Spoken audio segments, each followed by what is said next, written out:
รอทำไมไม่ถอยไปเจ๊4 โมงถอยอัดนี่ดิไปไปอะบอกให้ถอยออกจะแล้วแล้วมาทำทำไมเข้ามาทำไมล่ะถอยอัดนี่ดิถอยไปดันขึ้นมาเลยดันขึ้นมาเนี่ย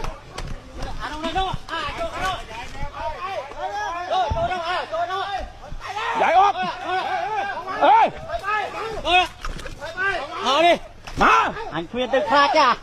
มาดูดิ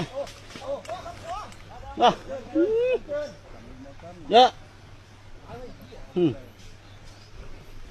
ว่าเขาไปอีกเนี่ยนี่เลยเยอะ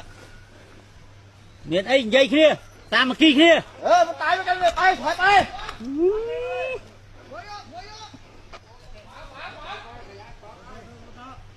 ตาเดียวขยับแล้วนะตาเดียวขยับแล้วนะ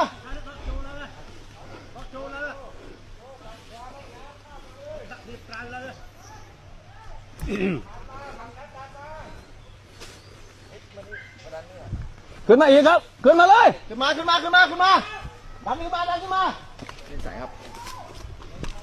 กำลังดันมาอีก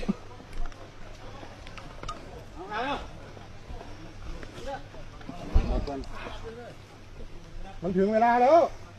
ผมจะรอผู้กำลังเดินมาก็ติดต่อเขาไปเสียเขาคุยกันแล้วรอก็กลับเหมือนเดิมไม่ใช่